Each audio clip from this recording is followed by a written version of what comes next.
കർത്താവിന്റെ അതിപരിശുദ്ധമായ നാമം വാഴ്ത്തപ്പെടുമാറാകട്ടെ. അനുഗ്രഹിക്കപ്പെട്ട നല്ല നിമിഷങ്ങൾക്കായി ദൈവത്തിന് സ്തോത്രം ചെയ്യുന്നു. സിസ്റ്റേഴ്സ് ഇൻ ക്രൈസ്റ്റിന്റെ ആഭിമുഖ്യത്തിൽ നടക്കുന്ന ഈ സഹോദരിമാരുടെ നല്ല ആത്മീയ കൂട്ടായ്മയിൽ നിങ്ങളോട് ഒരുമിച്ചായിരിക്കാൻ അവസരം ലഭിച്ചതിൽ ഞാൻ ദൈവത്തിന് സ്തോത്രം ചെയ്യുകയാണ്. ഈ മീറ്റിംഗ് ലീഡ് ചെയ്തുകൊണ്ടിരിക്കുന്ന കർത്താവിന്റെ ദാസി സിസ്റ്റർ സൂസൻ സുനിലിനെ ഓർത്ത് ഞാൻ കർത്താവിനെ മഹത്വപ്പെടുത്തുന്നു. വളരെ അനുഗ്രഹിക്കപ്പെട്ട നിലയിൽ ലീഡ് ചെയ്യുവാനും പ്രാർത്ഥനാ വിഷയങ്ങൾ പറയുവാനും ഒക്കെ ദൈവദാസിക്ക് ദൈവം കൃപ കൊടുക്കുന്നല്ലോ. ലോകത്തിന്റെ വിവിധ ഭാഗങ്ങളിൽ നിന്ന് ഈ പ്ലാറ്റ്ഫോമിലൂടെ ദൈവന ശുശ്രൂഷയിലും ഈ കൂട്ടായ്മയിലും പങ്കെടുക്കുന്ന ബഹുമാന്യരായ എല്ലാവർക്കും യേശുക്രിസ്തുവിന്റെ നാമത്തിലുള്ള സ്നേഹ വന്ദനത്തെ അറിയിക്കുകയാണ്. വിശേഷാൽ സിസ്റ്റർ സൂസൻ ഷാജി വളരെ ആത്മനിറവോടെ അനുഗ്രഹിക്കപ്പെട്ട നിലയിൽ നമുക്ക് വേണ്ടി ഗാനങ്ങൾ ആലപിക്കുകയും ആരാധന ലീഡ് ചെയ്യുകയും ചെയ്തു.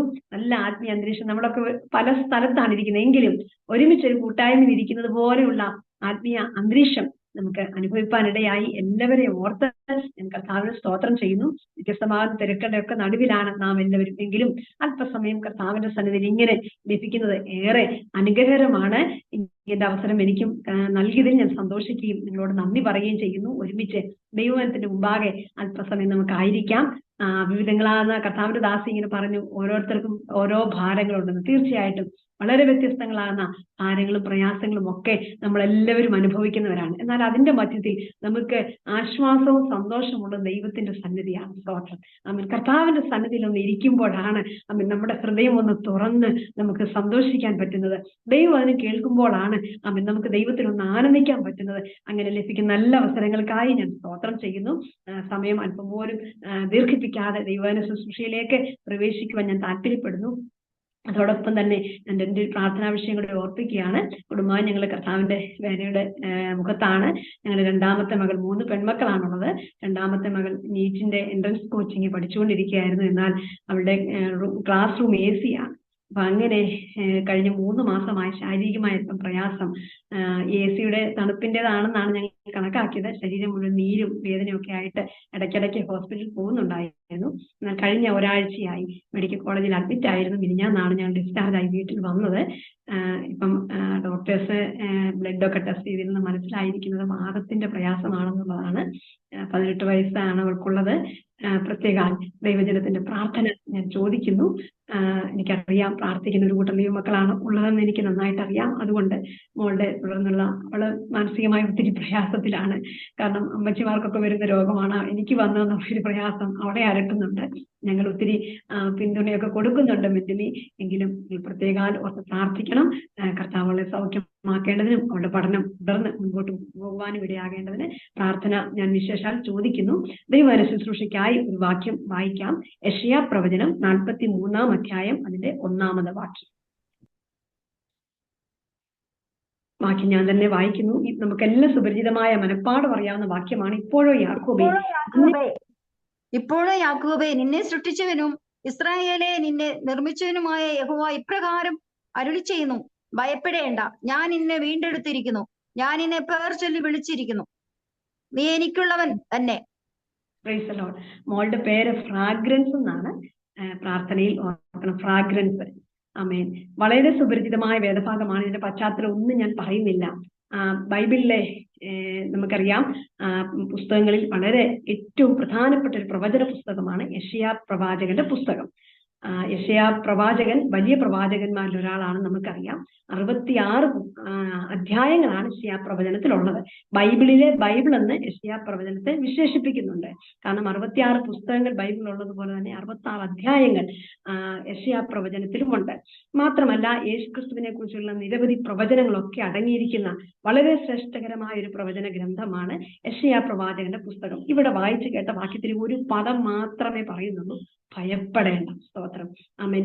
ആമേൻ. ഇവിടെ യാക്കോബിനോടുള്ള ബന്ധത്തിൽ, ഇസ്രായേലിനുള്ള ബന്ധത്തിൽ പറയുകയാണ് ഭയപ്പെടേണ്ട. പുതിയ നിയമത്തിൽ വരുമ്പോഴും പല പ്രാവശ്യം നമുക്കറിയാം ദൈവവചനത്തിൽ ഉടനീളം ഭയപ്പെടേണ്ട എന്ന് കാണുന്നുണ്ട്. ലൂക്കോസിന്റെ സുവിശേഷത്തിലൊക്കെ പല ആവർത്തി സെക്കറിയാവിനോട് പറയുന്നു ഭയപ്പെടേണ്ട. മറിയോട് ദൂതൻ പറയുന്നു ഭയപ്പെടേണ്ട.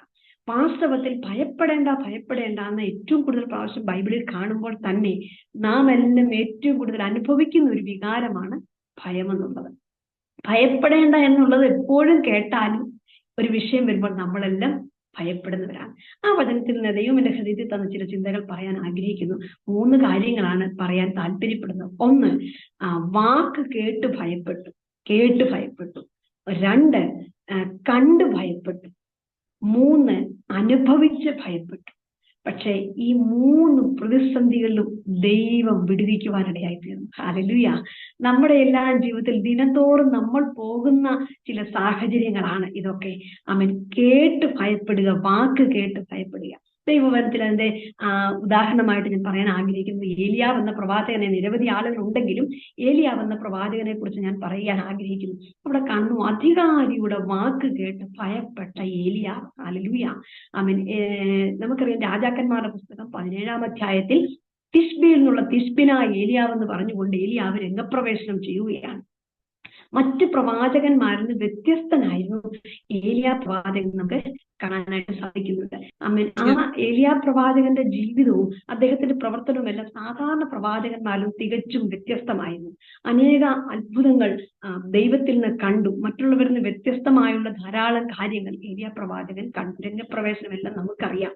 ആമേൻ. കെരീത്തിന്റെ ആഹാബിനോട് നേരിട്ട് പോയി ദൈവത്തിന്റെ ദൂത് പറഞ്ഞു. ഞാൻ പറഞ്ഞല്ലാതെ ഈ ആണ്ടുകളിൽ മഞ്ഞും മഴയും ഉണ്ടാകുകയില്ലെന്ന് ധൈര്യത്തോടെ ചെന്ന് ആഹാബ് എന്ന രാജാവിനോട് രാജകൊട്ടാരത്തിൽ പോയി പറയാനുള്ള ധൈര്യം ഏലിയാവിന് ലഭിക്കുവാനിടയായി തീർന്നു. ഏലിയാവ് എന്ന പ്രവാചകന് ദൈവത്തിന്റെ ആലോചന ഉണ്ടായിട്ടാണ് കൊട്ടാരത്തിൽ കയറി ചെന്നത്. അവൻ കൊട്ടാരത്തിലോട്ട് ഏലിയാവിനെ വിളിച്ചു വരുത്തിയതല്ല, ദൈവത്തിന്റെ പ്രവാചകനെ വിളിച്ചു വരുത്തുകയല്ലായിരുന്നു. പകരം ദൈവത്തിന്റെ ഒരു ആലോചന രാജാവിനോട് പറയാൻ അവൻ കൊട്ടാരത്തിലേക്ക് ഏലിയാവ് പോവുകയായിരുന്നു. നമുക്കറിയാം, ഇന്നും ഈ കാലഘട്ടത്തിലും ധാരാളം പ്രവാചകന്മാരുണ്ട്. പക്ഷെ അന്നത്തെ കാലഘട്ടവും ഇന്നത്തെ കാലഘട്ടവുമായിട്ടുള്ള വ്യത്യാസം, പ്രവാചകന്മാരെ ഞാൻ വിശ്വസിക്കുകയും പ്രവചനത്തിൽ വിശ്വസിക്കുകയും ദൂതുകൾ ഏറ്റെടുക്കുകയും ചെയ്തൊരു വ്യക്തിയാണ്. പക്ഷേ ഉള്ളൊരു വ്യത്യാസം, അന്ന് ഒരു ദൂതുണ്ടെങ്കിൽ അവർ വന്നു പറയും. പക്ഷെ ഇന്ന് പലപ്പോഴും നമ്മൾ പ്രവാചകന്മാരെ വിളിച്ചു വരുത്തുകയാണ്. നമ്മൾ കാര്യങ്ങൾ അങ്ങോട്ട് പറയുകയാണ്. വന്ന് ദേവദാസി അല്ലെങ്കിൽ സഹോദര സഹോദരി, നിന്നോടൊരു ദൂത് പറയാൻ ദൈവം എന്നെ അയച്ചെന്ന് പറഞ്ഞ് നമ്മുടെ വീട്ടിലോ സഭയിലോ വന്ന് ദൂത് പറയുന്ന പ്രവാചകന്മാരെ ഉണ്ടോന്ന് എനിക്ക് അറിഞ്ഞുകൂടാ. വളരെ വിരളമായിട്ടേ ഉള്ളൂ, ഉണ്ടെങ്കിൽ പോലും. പകരം നമ്മൾ ഉപവാസ പ്രാർത്ഥനയൊക്കെ വെച്ച് ഒരു ഡേറ്റ് ഒക്കെ ചോദിച്ച് അവരെ വിളിച്ചു വരുത്തി നമ്മുടെ കാര്യങ്ങളൊക്കെ പറയുകയാണ്. എന്നാൽ ഏലിയാവിനെ രാജാവ് വിളിച്ചു വരുത്തിയതല്ല. ആമേൻ. കാരണം പറയാൻ പോകുന്ന ദൂത് അത്രയാണ്. അതുകൊണ്ട് ആമേൻ, രാജാവ് ഒരിക്കലും വിളിച്ചു വരുത്തി പറയിപ്പിക്കുന്ന ഒരു ദൂതല്ല ഏലിയാവ് പറയാൻ പോകുന്നത്. രാജാവിൽ നിന്നൊരു പ്രസാദം കിട്ടുന്ന ദൂതല്ല ഏലിയാവ് പറയാൻ പോകുന്നത്. ഏലിയാവിന് രാജാവിന്റെ പ്രസാദം വിഷയമല്ല, രാജാവിന്റെ സന്തോഷം വിഷയമല്ല. അവൻ ദൂത് ഭരമേൽപ്പിച്ചവനെ പ്രസാദിപ്പിക്കണമെന്ന് മാത്രമേ ഏലിയാവിനുണ്ടായിരുന്നുള്ളൂ. ഇന്ന് അവൻ എന്നെ കേൾക്കുന്ന ദൈവമക്കളെ, നമ്മെ വ്യത്യസ്ത സ്ഥലങ്ങളിൽ ദൈവമാക്കിയിരിക്കുന്നു. ഒരുപക്ഷെ പ്രവചന ശുശ്രൂഷ ചെയ്യുന്നവരുണ്ടായിരിക്കാം, മറ്റേതെങ്കിലും ശുശ്രൂഷകൾ ചെയ്യുന്നുണ്ടായിരിക്കാം, അല്ല നമ്മളെ പല സ്ഥലങ്ങളിൽ ജോലിയിലായിരിക്കാം. എന്തുമാകട്ടെ, നമ്മുടെ ഒരു കർത്തവ്യം നമ്മെ വിളിച്ച ദൈവത്തെ പ്രസാദിപ്പിക്കുക എന്നുള്ളതാണ്. സ്തോത്രം. മനുഷ്യനെ പ്രസാദിപ്പിക്കാൻ പോയാൽ നമുക്ക് ദൈവത്തെ പ്രസാദിപ്പിക്കാൻ കഴിയുകയില്ല. ദൈവത്തെ നാം പ്രസാദിപ്പിക്കുന്നെങ്കിൽ ദൈവം നമ്മോടുകൂടെ ഇരിക്കുവാനിടയായി തീരും. എന്തുകൊണ്ടാണ് ആഹാബ് ധൈര്യത്തോടെ അവിടെ ചെന്ന് ഈ ദൂത് പറഞ്ഞെന്നറിയാമോ? ആഹാബിനോട് ഈ ദൂത് ഏലിയാവ് പറഞ്ഞെന്നറിയാമോ? ഏലിയാവിന് ബോധ്യമുണ്ട്, എന്നോടിത് പറഞ്ഞത് സർവശക്തനായ ദൈവമാണ്. ഒരു ഊഹാപോഹമല്ല, മനസ്സിന്റെ തോന്നലല്ല. ഞാൻ പലപ്പോഴും ചിന്തിക്കുന്നൊരു കാര്യം, ചിലപ്പോഴെങ്കിലും നമ്മളോടൊക്കെ ദൈവം സംസാരിക്കാറുണ്ട്, പക്ഷെ നമുക്ക് ബോധ്യമില്ല ഇത് ദൈവമാണോ പറഞ്ഞത്. എന്തെങ്കിലുമൊക്കെ ഒരു ദൈവശബ്ദം കേട്ടാലും നമ്മൾ ഉടനെ ഒരു പ്രവാചകന്റെ അടുത്തോട്ട് ഓടും. ഞാൻ ഇങ്ങനെ ഒരു ശബ്ദം കേട്ടു, അല്ല ഞാൻ ഇങ്ങനെ ഒരു കാര്യം കണ്ടു, അത് ദൈവത്തിൽ നിന്നാണോ എന്നറിയാൻ. സ്തോത്രം.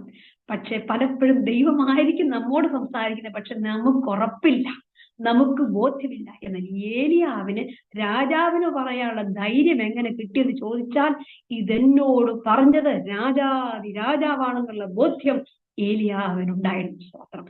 അങ്ങനെ ആഹാബിനോട് ചെന്ന് ദൂത് പറഞ്ഞു. പിന്നീട് ആഹാബിന്റെ മുമ്പിൽ നിന്നാൽ അവൻ ഏലിയാവിനെ കൊന്നുകളയുമെന്ന് നമുക്കറിയാം. അവിടെ നിന്ന് ഏലിയാവിനോട് ദൈവം തന്നെ പറഞ്ഞു, ഞാൻ നിനക്ക് ഇരിക്കാനൊരു സ്ഥലം ഒരുക്കിയിട്ടുണ്ട്, കെരീത്തിനരികെ നീ ചെന്നിരിക്കണം. എന്തുകൊണ്ടാ ദൈവം ഏലിയാവിന്റെ കാര്യത്തിൽ ഇത്ര ശുഷ്കാന്തി എടുക്കുന്നതെന്ന് അറിയാമോ? അവൻ ദൈവത്തെയാണ് ഏലിയാവ് അനുസരിച്ചത്. ദൈവമക്കളെ, നമ്മൾ കർത്താവിനെ അനുസരിച്ചാൽ നമ്മുടെ കാര്യങ്ങൾ കർത്താവ് നോക്കും. എവിടെ ഇരിക്കുന്നതെന്നോർത്ത് ഏലിയാവ് ബേജാറാകേണ്ട കാര്യമില്ല.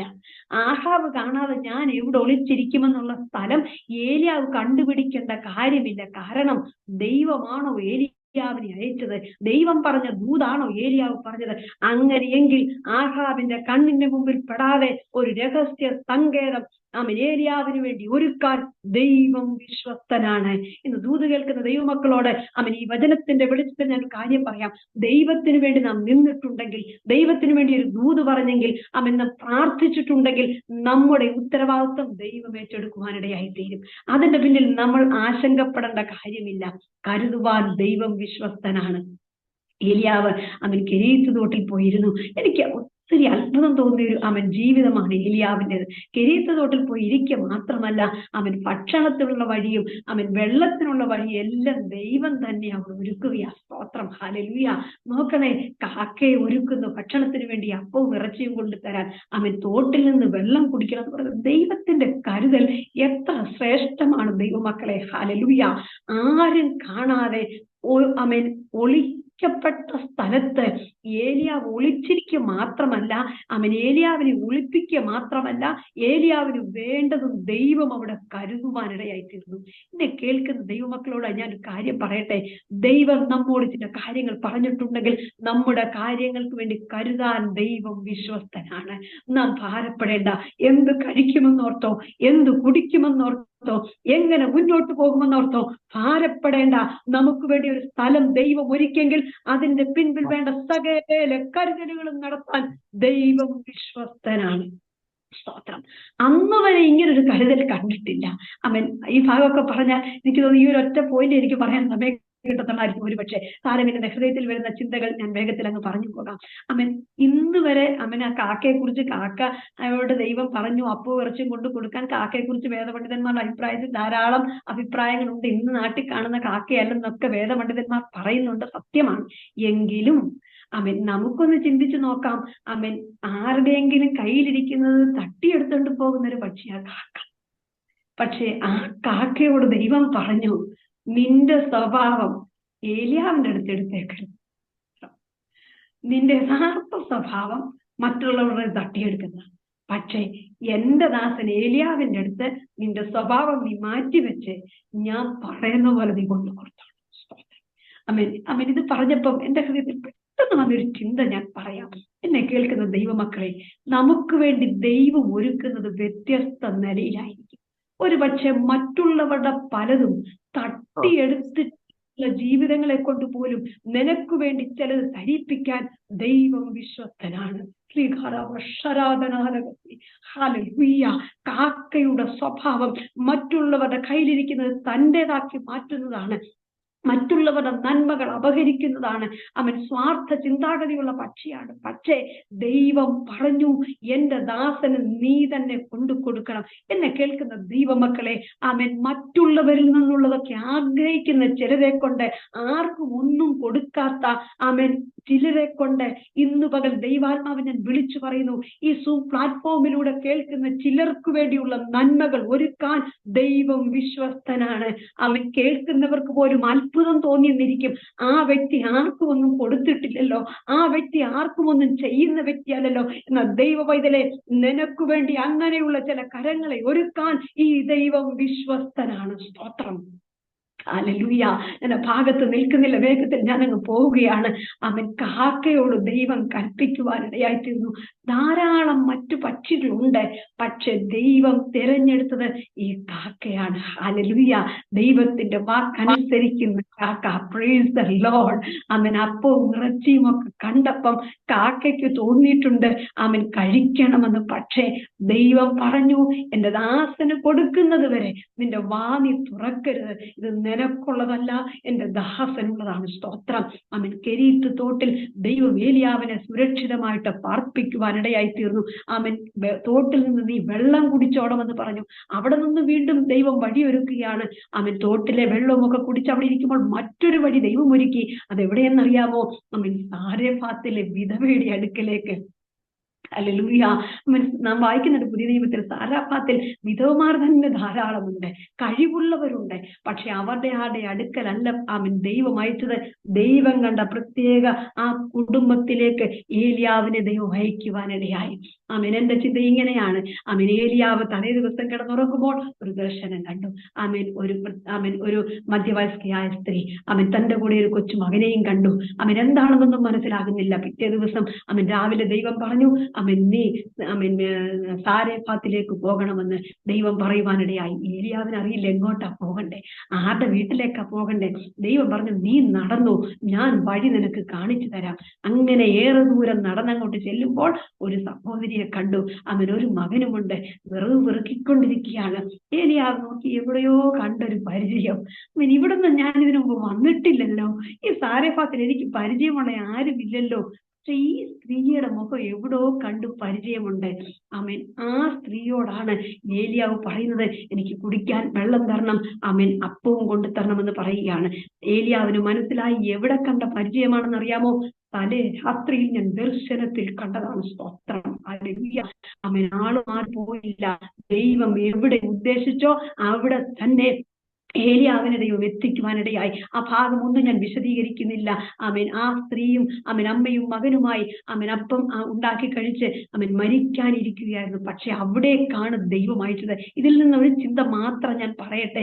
നോക്കണേ, കാക്കയെ കൊണ്ടും തോടുകൊണ്ടും ഏലിയാവിനെ പോറ്റിയ ദൈവത്തിന് ഈ വിധവയുടെ വീട്ടിലല്ലാതെ വേറൊരു തയച്ചാലും ഏലിയാവിന്റെ കാര്യം നടക്കത്തില്ലേ? നടക്കും. പിന്നെ എന്തിനാ ഈ വിധവയുടെ വീട്ടിലോട്ട് അയച്ചത്? സ്തോത്രം. എന്തിനെന്നറിയാമോ? വിധവയ്ക്ക് വേണ്ടിയാ. ഹല്ലേലൂയ. സ്തോത്രം. ഏലിയാവിന് വിധവയുടെ വീട്ടിൽ വന്നുകൊണ്ട് പ്രത്യേകിച്ച് ഗുണമൊന്നും ഉണ്ടായി, പക്ഷെ പ്രയോജനമുണ്ടായത് വിധവയ്ക്കാണ്. കർത്താവിന്റെ വേല ചെയ്യുന്നവരും കർത്താവിന്റെ വേലയ്ക്ക് സഹായിക്കുന്നവരുമായ സഹോദരിമാരും ഇതിനകത്തുണ്ട്. പലപ്പോഴും നമ്മൾ ഓർക്കും, കർത്താവെ, ഞാൻ അവിടെ പോയോണ്ട് എനിക്കതുകൊണ്ട് എന്ത് പ്രയോജനം? എന്റെ കുറച്ച് സമയങ്ങൾ നഷ്ടമായെന്നല്ലേ, എന്റെ ചില വർഷങ്ങൾ നഷ്ടമായെന്നല്ലേ, എന്റെ ചില നന്മകൾ നഷ്ടമായെന്നല്ലേ.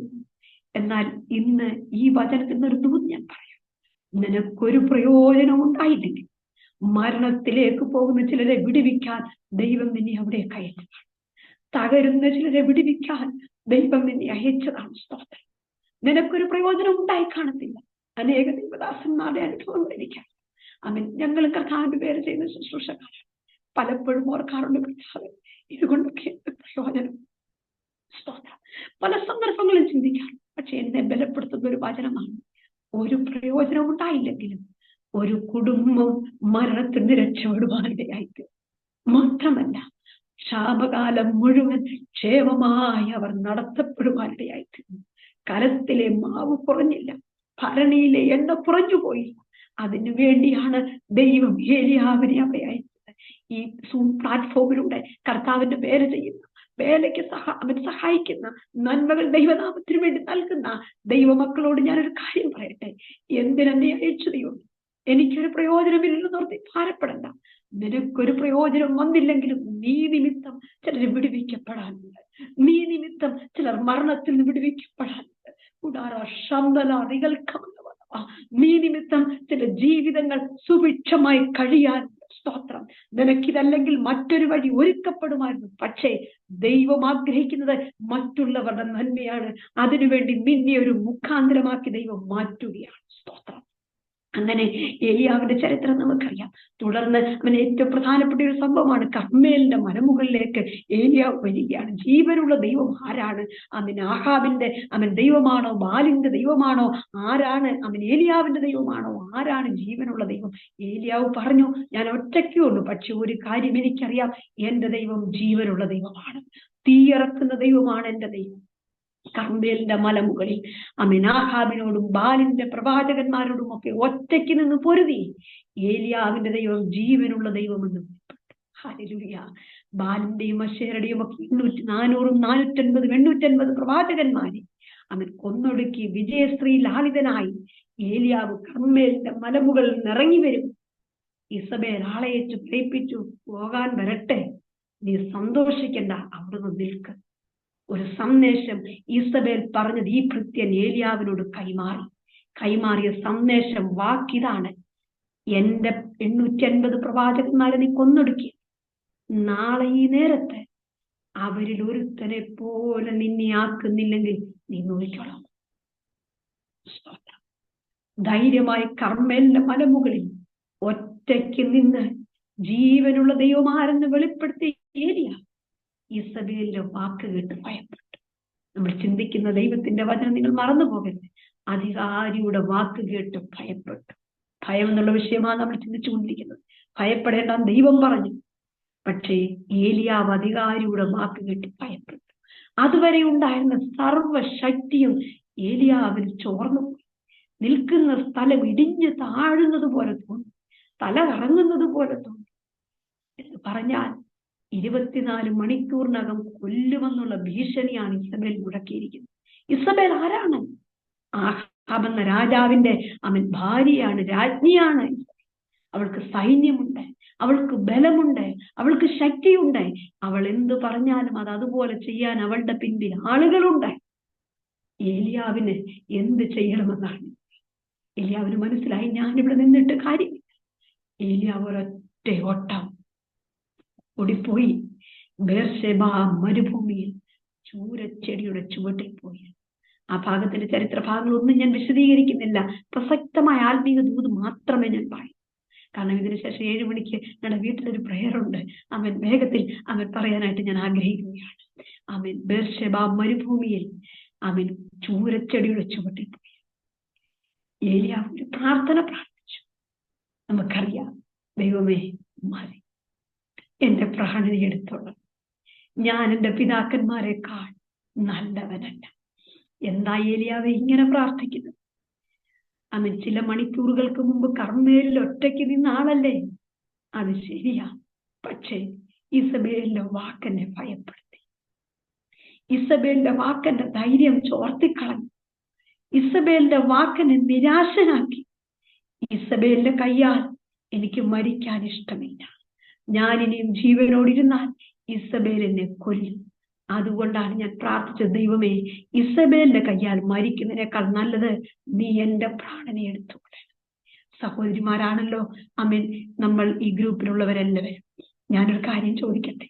ജീവിതത്തിന്റെ ഏതെങ്കിലും ഒരു സാഹചര്യത്തിൽ ഇത്രയും പ്രായത്തിനോടകം ഒരുപക്ഷെ പ്രാർത്ഥനാ വിഷയമായിട്ട് സഭയിൽ പറഞ്ഞില്ലായിരിക്കും, പാസ്റ്ററോട് പറഞ്ഞില്ലായിരിക്കും, കുടുംബത്തിൽ പോലും ആരും അറിഞ്ഞില്ല. പക്ഷേ രാത്രിയുടെ നിശബ്ദതയിൽ ഒരിക്കലെങ്കിലും ദൈവമേ മതി, ദൈവമേ മതി, ഇനി എനിക്ക് ജീവിക്കണ്ട, ഇനി എനിക്ക് മുന്നോട്ട് പോകണ്ട, അടുത്ത പ്രഭാതം എനിക്ക് കാണണ്ട. എത്രയോ പ്രാവശ്യം ഹൃദയത്തിൽ നാമൊക്കെ പറഞ്ഞു പോയിട്ടുണ്ട്. അത്രമാത്രം പ്രതിസന്ധിയുടെ നടുവിൽ നാമൊക്കെ ചിലപ്പോഴെങ്കിലും പറഞ്ഞിട്ടില്ലേ, മതി ദൈവമേ മതി, ഈ ശുശ്രൂഷ മതി, ഈ ജീവിതം മതി, ഈ ജോലി മതി, ഈ സഹപ്രവർത്തകരോട് ഒരുമിച്ചുള്ള നിൽപ്പ് മതി, എനിക്ക് മുന്നോട്ട് പോകാൻ കഴിയുന്നില്ല. ഏലിയാവിനും പിടിച്ചു നിൽക്കാൻ കഴിയാതെ ഇസബേലിന്റെ വാക്ക് ഭയപ്പെടുത്തിയപ്പോൾ ഏലിയാവ് അതാണ് പ്രാർത്ഥിച്ചത്, മതി യഹോവേ മതി. അങ്ങനെ ഇരുന്ന് പ്രാർത്ഥിച്ചു, വേറെ ഒരു വാചകവുമില്ല. ഇത് മാത്രം പ്രാർത്ഥിച്ച് ഏലിയാവ് അവിടെ നിന്ന് ഇറങ്ങിപ്പോയി. ഏലിയാവിന്റെ ആഗ്രഹം എന്തെന്നറിയാമോ? അടുത്ത പ്രഭാതം ഞാൻ ഉണരല്ലേ, ഈ ഉറക്കം ഒരു മരണമാകണം, ഞാൻ ഉണരാനിടയാകരുത്. ഇത് പ്രാർത്ഥിച്ച ഏലിയാവ് ഉറങ്ങിയത്. പക്ഷേ ആ ഏലിയാവിനെ തട്ടി ഉണർത്തിയത് ദൈവത്തിന്റെ ദൂതനാണ്. പകലെന്നെ കേൾക്കുന്ന ദൈവമല്ലേ, ചിലരുടെ വാക്ക് കേട്ട് നീ ഭയപ്പെട്ടിരിക്കുകയാണെങ്കിൽ, ചിലരുടെ വാക്ക് നിന്നെ ഭാരപ്പെടുത്തിയിട്ടുണ്ടെങ്കിൽ, ഇന്ന് പകൽ ദൈവാത്മാവിന് ഈ വചനത്തിന്റെ മുമ്പിൽ ഞാൻ പറയുന്നു, നിന്നെ കാത്തിരിക്കുന്നത് മരണമല്ല, ദൈവത്തിന്റെ ദൂതന്റെ തട്ടലും തലോടലുമാണ് നിന്നെ കാത്തിരിക്കുന്നത്. നീ ആഗ്രഹിക്കുന്നതെല്ലാം കഴിയാനായിരിക്കും, എല്ലാം തീരണമെന്നായിരിക്കും നിന്റെ ആഗ്രഹം. പക്ഷേ നിനക്ക് വേണ്ടി അല്പസമയം കഴിയുമ്പോൾ ഇറങ്ങി വരുന്നത് മരണത്തിന്റെ തണുത്ത കരങ്ങളല്ല, ദൈവത്തിന്റെ ദൂതന്റെ കരങ്ങളായിരിക്കും നിന്നെ സ്പർശിക്കുവാൻ പോകും. വാക്ക് കേട്ട് നീ ഭയപ്പെട്ടിരിക്കുകയാണ്. ചിലരുടെ വാക്കുകൾ നിന്റെ ഹൃദയത്തെ തകർത്തിരിക്കുകയാണ്. ചിലരുടെ വാക്കുകൾ നിന്റെ ശക്തി നഷ്ടപ്പെടുത്തിയിരിക്കുകയാണ്. ദൈവാത്മാവ് വിളിച്ചു പറയുന്നു, ഇല്ല, നീ ഭയപ്പെടേണ്ട, നിനക്ക് വേണ്ടി ദൈവം എഴുന്നേൽക്കും. ദൂതൻ തട്ടി ഉണർത്തി. ദൂതൻ തട്ടി ഉണർത്തിയിട്ട് എന്നെ ഏറെ ചിന്തിപ്പിച്ച ഭാഗം എന്തെന്നറിയാം? കനൽമേൽ ചുട്ടയടയും വെള്ളവും കൊടുത്തു. നോക്കണേ, ഏലിയാവിന് ഇവിടെ വേണ്ടത് ഭക്ഷണമാണോ ഒരു ദൂതാണോ വേണ്ടത്? ഏലിയാവിന് ഇവിടെ വേണ്ടത് ദൂതല്ലേ? ഏലിയാവെ, നീ പറയുന്ന പോലെ ഇപ്പൊ മരിക്കത്തില്ല, നിന്നെ എടുക്കാനും എനിക്ക് പ്ലാനിങ്, നിന്നെ ഈസബേലോട്ട് കൊല്ലത്തുമില്ല, നിനക്കൊരു ശുശ്രൂഷ ഉണ്ടെന്ന് പറഞ്ഞ് ബലപ്പെടുത്തുവല്ലേ വേണ്ടേ? പക്ഷെ ദൈവം കൊടുത്തത് എന്തെന്നറിയാമോ? ഭക്ഷണമാണ് കൊടുത്തേ. സ്തോത്രം. ആദ്യം കൊടുത്തത് ഭക്ഷണമാണ്. ഞാൻ ഒരുപാട് ആ ഭാഗത്തേക്ക് ചിന്തിച്ചു. എന്തിനാ ദൈവം ഈ ഭക്ഷണം കൊടുത്തതെന്നറിയാമോ? എന്താ കാര്യമെന്ന് ചോദിച്ചാൽ എന്റെ ഹൃദയത്തിൽ വന്ന ചിന്ത ഞാനങ്ങ് പറയാം. നിങ്ങൾക്ക് വേറെ വല്ല ദൂരം കിട്ടുന്നുണ്ടെങ്കിൽ നിങ്ങളത് പറയുന്നതിൽ അത് ഏറ്റെടുക്കുന്നതിൽ എനിക്ക് സന്തോഷക്കുറവില്ല. പക്ഷെ എന്റെ ചിന്ത, എന്നെ ബലപ്പെടുത്തിയ ചിന്ത ഞാൻ പറയാം. ഈ ഇസബേലിന്റെ വാക്ക് കേട്ടതിൽ പിന്നെ ഏലിയാവ് വെള്ളം കുടിച്ചിട്ടില്ല, ഏലിയാവ് ഒന്നും കഴിച്ചിട്ടില്ല. മരിക്കാൻ പോകുന്ന ആള് പിന്നെ വല്ലതും കുടിക്കുമോ? മരിച്ചാൽ മതിയെന്നല്ലേയുള്ള ആഗ്രഹം. ഇതാർക്കും അറിയത്തില്ല, പക്ഷെ സ്വർഗത്തിലെ ദൈവം അറിയും. മാത്രമല്ല, ഏലിയാവിനെ കുറിച്ചുള്ള ദൈവത്തിന്റെ പദ്ധതി എന്താ ദൈവത്തിനറിയാം. മരിക്കാതെ ദീർഘനാളുകൾക്ക് ശുശ്രൂഷ ചെയ്യാനാണ് ദൈവം ഏലിയാവിനെ കണ്ടിരിക്കുന്നത്. അപ്പൊ ഏലിയാവിനൊരു ദൂത് മാത്രം കൊടുത്താൽ പോരാ, അവനെ കുറിച്ചുള്ള ദീർഘദൃഷ്ടിയിൽ ദൈവം കണ്ടതുകൊണ്ട് ദൈവം അവന്റെ ശരീരത്തിന് വേണ്ടി പോലും കരുതി. ഞങ്ങൾക്ക് വിശ്വസിക്കാൻ പറ്റുന്നുണ്ടോ? സ്തോത്രം. ആത്മാവിനുള്ള ബലം മാത്രമല്ല, ശരീരത്തിനുള്ള പോഷണം വരെ തരുന്നൊരു ദൈവമാണ് നമ്മുടെ ദൈവം. അതിനാ ദൂതനെ വിട്ട് അടയും വെള്ളവും ദൈവം കുടിപ്പിച്ചത്. കാരണം എന്തെന്നറിയാമോ? ദൈവത്തിനറിയാം ഇവിടുന്ന് ഇവനെ എഴുന്നേൽപ്പിച്ച 40 ദിവസം ദീർഘമായി നിർത്താതെ നടത്താൻ ഓടിക്കാനുള്ള ശുശ്രൂഷയ്ക്ക് വേണ്ടി ദൈവം കണ്ടേക്കും. അതിന് ദൂത് മാത്രം പോരാ, അതിനുള്ള ബലം ഇവന്റെ ശരീരത്തിൽ വേണം.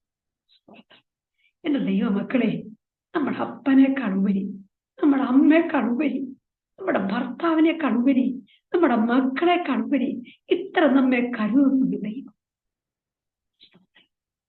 സ്തോത്രം. നമ്മൾ കഴിച്ചില്ലെന്ന് ഒരുപക്ഷെ നമ്മുടെ ഭർത്താവ് അറിഞ്ഞില്ലെന്നിരിക്കും.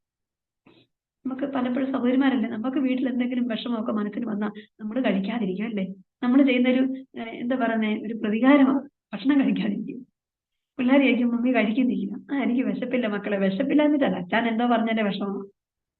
സ്തോത്രം. കഴിക്കാതിരിക്കും, നമ്മൾ അങ്ങനെ പ്രതികരിക്കും.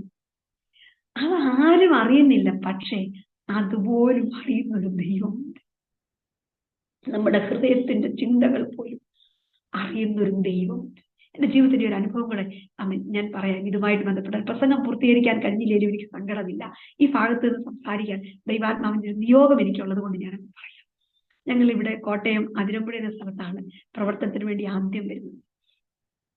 ഇവിടെ വന്നിട്ട് 14 വർഷങ്ങൾ കഴിഞ്ഞു. അതിന് തൊട്ട് മുമ്പ് ഇരുന്നത് ചങ്ങനാശ്ശേരി കണിച്ചുകുളം എന്ന് പറഞ്ഞ ചർച്ചിലാണ്. അവിടെ 45 കുടുംബങ്ങളുണ്ട്. മനോഹരമായ ആരാധനാലയം, മനോഹരമായ പാഴ്സനേജ്, എല്ലാ സൗകര്യങ്ങളുമുണ്ട്. എല്ലാ ഞായറാഴ്ചയും പിടിയേരി കൊണ്ടുവരുന്ന ദൈവമക്കൾ, അങ്ങനെ എല്ലാം സുഭിക്ഷമായിട്ട് കഴിയുന്ന സമയത്താണ് ഈ അതിരമ്പുഴ എന്ന സ്ഥലത്ത് ആത്മീക പ്രവർത്തനങ്ങളില്ലെന്ന് അറിഞ്ഞ് ഇങ്ങോട്ട് വരാനുള്ളൊരു ഉൾക്കാഴ്ച കർത്താവിന്റെ ദാസന് ലഭിച്ചു. അങ്ങനെ ദേവദാസൻ പറഞ്ഞു, നമുക്ക് ഈ പ്രാവശ്യം ഇങ്ങോട്ട് മാറും. ഞങ്ങൾ അങ്ങനെയാണ് ഈ പ്രദേശത്തേക്ക് വരുന്നത്. അപ്പൊ അവിടുത്തെ ചർച്ച ഞാൻ പറഞ്ഞ 45 കുടുംബങ്ങളുണ്ട്. അന്ന് ഞങ്ങളുടെ കൊച്ചു കുഞ്ഞുങ്ങൾ, ഇളയ മകൾ ജനിക്കുന്ന അവിടെ വെച്ച കൊച്ചു കുഞ്ഞുങ്ങളായതുകൊണ്ട് നമുക്ക് ഈ ഓണവും ക്രിസ്മസും ഒന്നും ഇല്ലെങ്കിലും ക്രിസ്മസ് ഒക്കെ ആകുമ്പോൾ വരുന്ന വിശ്വാസികളെല്ലാം ഓരോ കേക്കും കൊണ്ടേ വരുന്നതാണ്. കുഞ്ഞുങ്ങളുള്ള പാഴ്സനേജ് അല്ലേ. അവിടെ ഞങ്ങൾക്ക് ഈ 45 കുടുംബത്തിൽ നിന്ന് ഓരോ കിലോ കേക്ക് മൊത്തമായിട്ട് ഈ 3 വർഷവും ഞങ്ങൾക്ക് കിട്ടിയിട്ടുണ്ട്. നമുക്ക് കഴിക്കാൻ പറ്റാത്തതുകൊണ്ട് ആർക്കെങ്കിലും ഒക്കെ കൊടുത്തു വിടും. അത് കഴിഞ്ഞ് ഞങ്ങൾ അതിരമ്പുഴയിൽ വന്ന ഒരു വിശ്വാസികളില്ല. വാടക വീടെടുത്ത് പ്രവർത്തനം തുടങ്ങിയിരിക്കുക. ആദ്യത്തെ ക്രിസ്മസ് ഡിസംബർ 25-ാം തീയതി. നമുക്ക് ക്രിസ്മസ് ഒന്നും വലിയ കാര്യമൊന്നല്ല ഞാനീ പറഞ്ഞു തരുന്നു. പക്ഷെ ഞാൻ അന്ന് രാവിലെ 6 മണിയായപ്പോൾ അടുക്കളയ്ക്ക് എടുത്ത് ഞാനിങ്ങനെ ഓർമ്മ, കഴിഞ്ഞ വർഷമൊക്കെ ഈ സമയത്ത് കണിച്ചുകുളം ചർച്ചിലിരിക്കുമ്പം കേക്ക് കഴിച്ച് മടുത്തു. എല്ലാം കഴിക്കാൻ പറ്റാൻ ആളുകൾക്ക് കൊടുത്തു വിട്ടു. ഇവിടെ ഡിസംബർ 25-ആയിട്ട് ഒരൊറ്റ കേക്ക് പോലും തരാൻ ഒരു വിശ്വാസി പോലും ഇല്ല. ഒരൊറ്റ ദൈവമക്കൾ പോലും കത്തോലിക്ക തിങ്ങി പാർക്കുന്നു. ഹൈന്ദവരും മാത്രമുള്ള സ്ഥലം. പിന്നെ പാസ്റ്ററോട് പറയാം, അച്ഛാ ഒരു ഗേറ്റ് വാങ്ങിക്കണമെന്ന് ഞാൻ പറഞ്ഞാൽ അച്ഛൻ്റെ കയ്യിൽ എന്തോ ഉണ്ട് എന്തോ ഇല്ലെന്ന് എനിക്കറിയാം. പിന്നെ ഞാൻ എന്തിനാ പറയുന്നത്? ഞാൻ രാവിലെ അടുക്കളയിൽ നിന്ന് ഓർത്തതായി ഒരു കാര്യങ്ങൾ ഓർത്തു. ക്രിസ്മസിന് അവധിയാണ്, കുഞ്ഞുങ്ങൾ 3ലും 4ലും ഒക്കെ പഠിക്കും. ദൈവമേ, ഇച്ചിരി ചിക്കനൊക്കെ ഉണ്ടായിരുന്നെങ്കിൽ കുഞ്ഞുങ്ങൾ നന്നായിട്ട് ഭക്ഷണം കഴിച്ചേനെ. അവധിക്ക് വീട്ടിൽ ഇരിക്കുമ്പോഴല്ലേ വല്ലതും കഴിക്കുകൂടി കൊച്ചു കുഞ്ഞുങ്ങൾ. അതും ഇല്ലല്ലോ. ഇത്രയും രാവിലെ ഓർത്തു. രാവിലെ 6:30 ഞാൻ ഓർത്ത കാര്യം ഇന്നേക്ക് 13 വർഷങ്ങൾ ഇന്നൊന്നു പോലെ ഞാൻ ഓർക്കും. രാവിലെ 9:30 ആയിട്ട് വീടിന്റെ കോളിംഗ് ബെൽ അടിച്ചു. ഞാൻ കിച്ചണിൽ എപ്പോഴും നിൽക്കുന്നുള്ളൂ. പാസ്റ്റർ മക്കളും വീട്ടിലുണ്ട്. പാസ്റ്റർ എന്ന് കഥ തുറന്നു. ഒരച്ചായൻ, ആ നാട്ടിൽ തന്നെയുള്ളൊരു വിശ്വാസിയാണ്, പക്ഷെ അദ്ദേഹം വളരെ ദൂരെ പോയി ആരാധിക്കും. ആരെങ്കിലും വല്ലതും കൊടുത്താലേ അദ്ദേഹം ആ കുടുംബം കഴിയുന്നു. അങ്ങനെയുള്ളൊരു മനുഷ്യൻ ഞങ്ങളുടെ വീട്ടിൽ വന്നിട്ടുണ്ട്. ഞങ്ങൾ താമസിക്കുന്ന വീടിന് 2 കിലോമീറ്റർ അപ്പുറം താമസിക്കുന്ന, നടന്നല്ലാതെ വന്നിട്ടില്ല. അന്ന് ഓട്ടോറിക്ഷയിൽ വന്നിട്ട് കയ്യിലൊരു ഒതുക്കട്ടെ പാസ്റ്ററെ കൊടുത്തിട്ട് പറഞ്ഞു, പാസ്റ്ററെ ഇത് പാസ്റ്റർക്ക് തരാനുള്ളത്. ദൈവം എന്റെ ഹൃദയത്തിൽ തോന്നിയതാണ്. പാസ്റ്റർ പ്രാർത്ഥിച്ചെടുക്കും. എന്നെ പറഞ്ഞു, അച്ഛാ വാ ഇരിക്ക്, ചായ കുടിച്ച്. ഞാൻ പ്രാർത്ഥിച്ചു. വേണ്ട, എനിക്ക് ഈ ഓട്ടോയിൽ തന്നെ തിരിച്ചു. ഞാൻ ഓടി വന്നപ്പോഴത്തേക്ക് ആ ചായ എന്നോട് പറഞ്ഞു, ദേവസ്യ ആച്ചാരാണ്. അങ്ങനെ പാസ്റ്റർ കയ്യിൽ ഈ കവർ ഇങ്ങനെ തന്നെ ഇരിപ്പുണ്ട്. അച്ഛാ ചായ ഒന്നും കുടിക്കാനിരുന്നില്ല. അദ്ദേഹം പോയത് വളരെ വേഗം പോകണം, തിരക്കുണ്ടെന്ന് പറഞ്ഞു ഓട്ടോറിക്ഷയിൽ വന്നിട്ട് പോയത്. അപ്പോൾ ആ കവറിന്റെ മുകളിൽ 1 കിലോയുടെ പ്ലം കേക്കാണ് ഇരിക്കുന്നത്. അപ്പം ആ കവർ ഇങ്ങനെ പാസ്റ്റർ കയ്യിൽ തന്നെ ഇരിക്കുക. അച്ഛൻ പറഞ്ഞു, മുകളിലിരിക്കുന്നത് പ്ലം കേക്കാന്ന് കണ്ടു, പക്ഷെ അടിയിലിരിക്കുന്ന എന്താണെന്ന് അറിയില്ല. എന്തോ ചൂട് കയ്യിൽ തട്ടുന്നു. ഞാൻ പറഞ്ഞാ, മുകളിലിരിക്കുന്നത് കേക്കാണെങ്കിൽ അടിയിലിരിക്കുന്ന ചിക്കനാണ്. ഉടനെ അച്ഛൻ എന്നോട് ചോദിച്ചു, അത് നിനക്ക് എങ്ങനെ മനസ്സിലായി? ഞാൻ പറഞ്ഞു, ഏതായാലും പ്രാർത്ഥിക്കാം, അത് കഴിയുമ്പോൾ കാര്യം പറയും. മക്കളെ പ്രാർത്ഥിച്ചു. ആ കവർ പൊട്ടിച്ചപ്പോൾ 3-4 ദിവസങ്ങൾ എന്റെ കുഞ്ഞുങ്ങൾക്ക് കൊടുക്കാൻ വേണ്ട ചിക്കൻ ഡ്രസ് ചെയ്ത് ചൂട് പോലും മാറാം അദ്ദേഹം കൊണ്ടുവന്നിരിക്കും. ഞാൻ പറഞ്ഞു, ഞാൻ 6:30 ആരോടും പറഞ്ഞില്ല, പക്ഷെ ഹൃദയത്തിൽ ഒരാഗ്രഹം തോന്നി. അത്രയും ഇത്ര പെട്ടെന്ന് ദൈവം അത് ചെയ്തു തരുമെന്ന് ഞാൻ വിചാരിച്ചു. ഞാൻ പറഞ്ഞതിന്റെ അർത്ഥം എന്തെന്നറിയാമോ? നമ്മുടെ ഹൃദയത്തിന്റെ ആഗ്രഹങ്ങൾ പോലും ദൈവം അറിയുന്നുണ്ട്. നമ്മുടെ ശരീരത്തിന്റെ ക്ഷീണം പോലും ദൈവം അറിയുന്നുണ്ട്. നമുക്കെന്തു വേണമെന്ന് ഒരുപക്ഷെ നമ്മുടെ ഭവനത്തിലുള്ളവർക്ക് മനസ്സിലായെന്ന് വരികയില്ല, കൂടെ പാർക്കുന്നവർ തിരിച്ചറിഞ്ഞെന്ന് വരികയില്ല.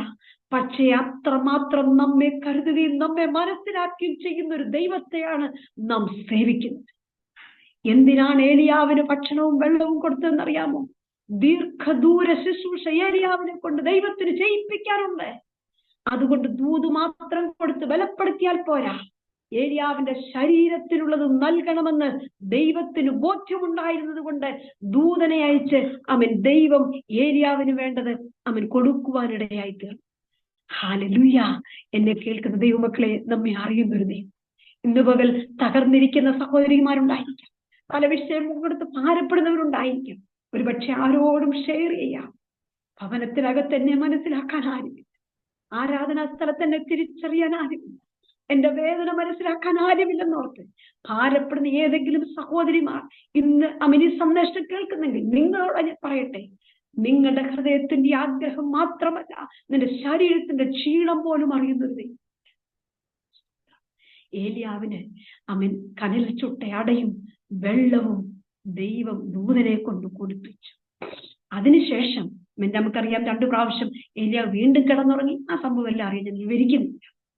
അതിനുശേഷം പറഞ്ഞു, ഏലിയാവിനോട് പറഞ്ഞു, നിനക്കൊരു ശുശ്രൂഷ ചെയ്യാൻ, ഇന്ന് വരെ ചെയ്തിട്ടില്ലാത്തൊരു ശുശ്രൂഷയാണ് നിന്നെ കൊണ്ട് ചെയ്യിപ്പിക്കാനുള്ളത്.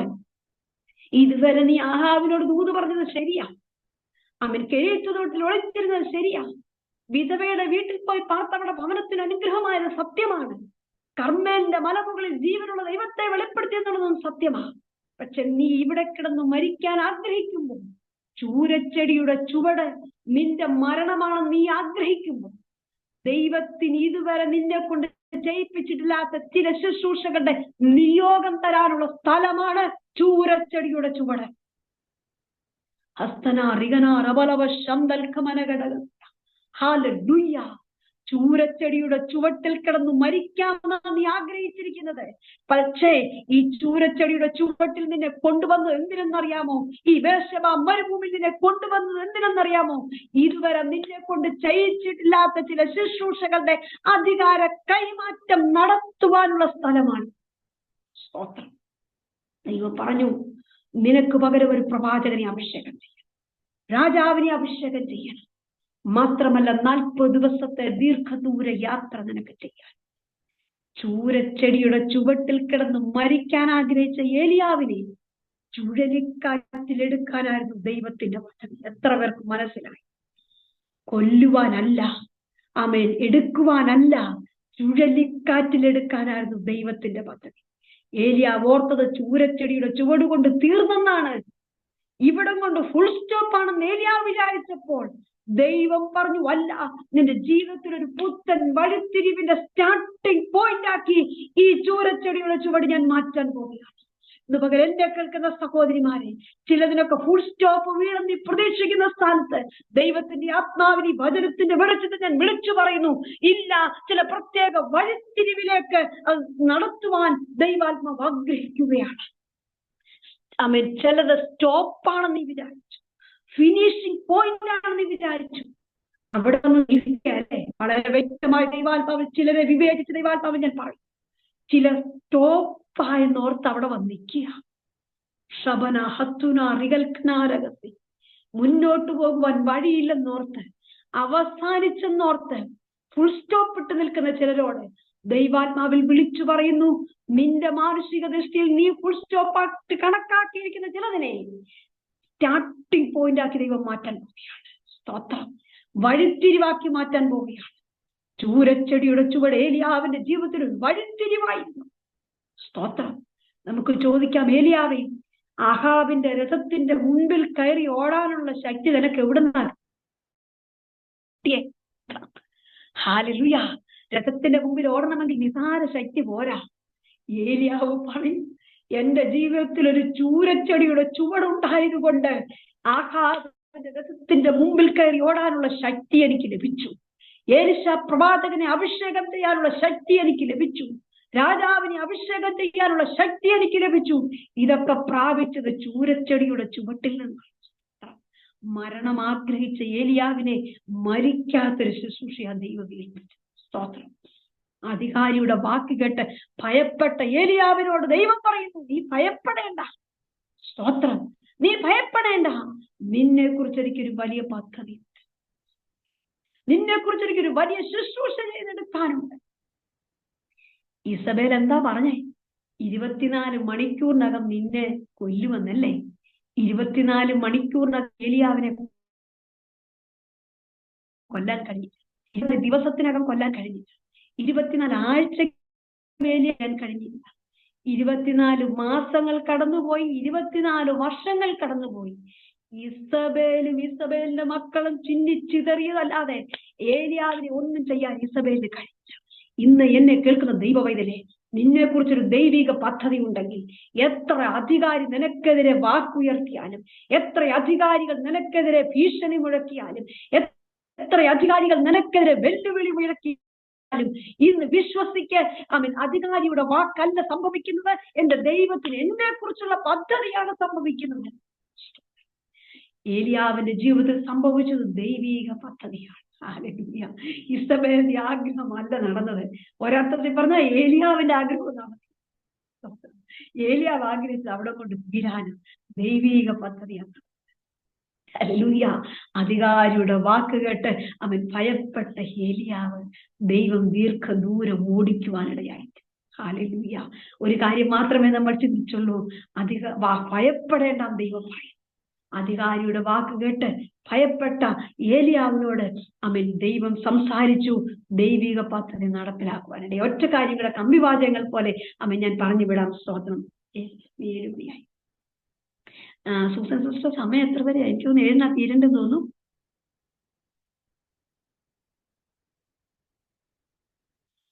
സ്തോത്രം. 2, ഒന്ന് നമ്മൾ കേട്ട് ഭയപ്പെട്ടു, വാക്ക് കേട്ട് ഭയപ്പെട്ടു. 2, കണ്ട് ഭയപ്പെട്ടു. ഹല്ലേലൂയ.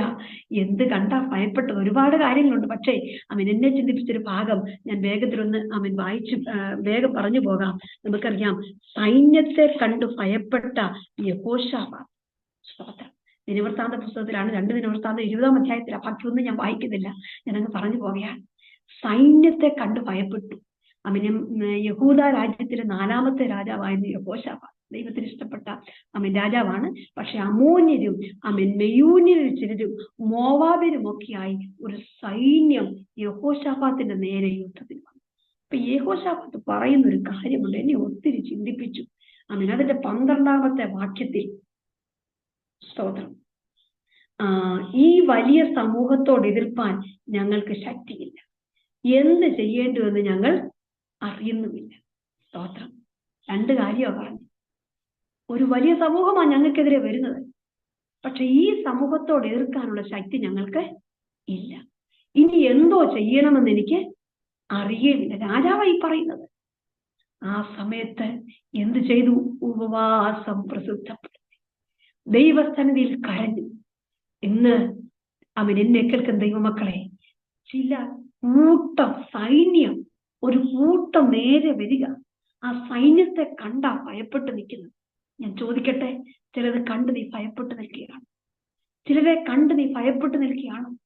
നിനക്കെതിരെയുള്ള ചില രേഖ കണ്ട് നീ ഭയപ്പെട്ട് നിൽക്കുകയാണോ? നിനക്കെതിരെയുള്ള ചില പേപ്പർ വർക്ക് കണ്ട് നീ ഭയപ്പെട്ട് നിൽക്കുകയാണോ? ചില നിയമങ്ങൾ കണ്ട് നീ ഭയപ്പെട്ട് നിൽക്കുകയാണോ? ദൈവാത്മാവ് പറയുന്നു, നീ യുദ്ധം ചെയ്യണ്ട, നിനക്ക് വേണ്ടി ദൈവം യുദ്ധം ചെയ്യും. യെഹോശാഫാത്ത്, ഒരുപാട് കാര്യങ്ങളെ ഭാഗത്തുനിന്ന് പറയാനുണ്ടെങ്കിൽ യെഹോശാഫാത്തിനോട് ദൈവം പറഞ്ഞു, യുദ്ധം എനിക്കുള്ളതാണ്. നിനക്കൊന്ന് എന്ത് ചെയ്യണമെന്ന് അറിയില്ലല്ലോ, പക്ഷേ നിനക്കൊന്ന് ചെയ്യാൻ അറിയാമല്ലോ, പ്രാർത്ഥിക്കാൻ. യെഹോശാഫാത്തിന് വേറൊന്നും ചെയ്യാൻ അറിയില്ല. യെഹോശാഫാത്ത് ഉപവാസം പ്രസിദ്ധപ്പെടുത്തി പ്രാർത്ഥിച്ചു. ഒന്നും ചെയ്യാൻ അറിയാത്ത നിനക്ക്, സഹോദരി, നീ പ്രാർത്ഥിക്കാൻ അറിയാമെങ്കിൽ നീ പ്രാർത്ഥിച്ചാൽ മതി. നിനക്ക് വേണ്ടി ദൈവം ആ വിഷയം കൈകാര്യം. യെഹോശാഫാത്തിന് എതിർക്കാനുള്ള ശക്തിയില്ല, സൈന്യബലം കുറവാണ്. വന്നിരിക്കുന്നത് ഒരു സൈന്യം, ഒരു കൂട്ടം ആളുകളാണ്. എന്ത് ചെയ്യണമെന്നറിയില്ല. പക്ഷെ ആ സമയത്ത് യെഹോശാഫാത്ത് ദൈവത്തെ ആശ്രയിച്ചു. ഇത് പലപ്പോഴും സംഭവിക്കുന്നത്, നമുക്ക് എന്ത് ചെയ്യണമെന്നറിയില്ലെങ്കിൽ നമ്മൾ മാനുഷിക ആലോചന ചോദിക്കും, അവിടെ നാം പരാജയപ്പെടുന്നു. എന്നാൽ യെഹോശാഫാത്ത് തന്റെ സൈന്യത്തെ വിളിച്ചു കൂട്ടിയില്ല, ആരോടും ഒന്നും ചോദിച്ചില്ല. പകരം ദൈവസന്നിധിയിൽ മുഴങ്ങാൻ ദൈവം ആ വിഷയം ഏറ്റെടുത്തു. ചിലത് കണ്ട് ഭയപ്പെട്ട് നിൽക്കുന്ന ചിലരോട് ദൈവാത്മാവ് പറയുന്നു, നീ അത് കണ്ട് ഭയപ്പെടരുത്. അതൊരു പക്ഷേ എണ്ണത്തിൽ കൂടുതലായിരിക്കും, ഒരുപക്ഷെ ഒരു സൈന്യമായിരിക്കാം, വളരെ ആയിരിക്കാം, കഴിവുള്ളവരായിരിക്കാം. പക്ഷേ നിനക്ക് വേണ്ടി ദൈവം യുദ്ധം ചെയ്യും. ഒരു സാങ്കല്പിക കഥയോട് ഞാൻ വേഗത്തിലൊക്കെ പറഞ്ഞ് അവസാനിപ്പിക്കാൻ ആഗ്രഹിക്കുന്നു. പക്ഷികൾക്ക് ചിറകുണ്ടായതിനെ കുറിച്ച് ഞാനിങ്ങനെ വായിച്ചിട്ടുണ്ട്. പക്ഷികളായിട്ട് തന്നെ സാങ്കല്പിക കഥയായിട്ടോ ദൈവം സൃഷ്ടിച്ചതാണ് പക്ഷികളെ നമുക്കറിയാം. പക്ഷേ അതിന്റെ മറ്റൊരു മറുവശമാണ് ഞാൻ പറയുന്നത്. പക്ഷികളെ സൃഷ്ടിച്ചപ്പോൾ ആദ്യം അതിന് ചിറകുകളില്ലായിരുന്നു. അപ്പൊ ചിറകുകളില്ലാതെ പക്ഷികളെ സൃഷ്ടിച്ചു. ചിറകുകളായിട്ട് 2 ഭാരമുള്ള വസ്തുക്കൾ ദൈവം അവിടെ വെച്ചിരുന്നു. ഇതാർക്ക് വേണമെങ്കിലും എടുക്കാം. പലരും ഇത് വന്ന് എടുക്കാൻ നോക്കിയിട്ട് ഭാരമായതുകൊണ്ട് അവിടെ വെച്ചിട്ടു. അവസാനം ഈ കൊച്ചു പക്ഷികളും വന്നു. പക്ഷികൾ നടന്നു വന്നിട്ട് ഈ ഭാരം അവരുടെ മുതുകിന്മേൽ എടുക്കാൻ ശ്രമിച്ചു. എടുക്കാൻ നോക്കിയപ്പം അവയ്ക്ക് ഭാരമാണ്. പക്ഷെ അവ താത്തു വെക്കാൻ പക്ഷികൾ തയ്യാറായില്ല. അല്പം ഭാരം വഹിച്ചുകൊണ്ട് മുൻപോട്ട് പോയി. ആദ്യമൊക്കെ വേച്ച് വീഴുന്ന പോലെ തോന്നി. പക്ഷെ ചില അടികൾ മുന്നോട്ട് വെച്ചപ്പോൾ അവർക്ക് തോന്നി ഈ ഭാരം അവർക്ക് അസഹനീയമല്ല, മറിച്ച് മുൻപോട്ട് പോകാനുള്ള പാത എളുപ്പമാക്കി തരികയാണ്. നടക്കാൻ പ്രയാസം തോന്നിയപ്പോ, ഈ മുതുകിൽ വെച്ചിരിക്കുന്ന ഭാരം കൊണ്ട് നടക്കാൻ പ്രയാസം തോന്നിയപ്പോ അവ എന്തോ ചെയ്തെന്നറിയാമോ? ഈ മുതുകിലുള്ള ഭാരം കൊണ്ട് ഇങ്ങനൊന്ന് വീശാൻ ശ്രമിച്ചു.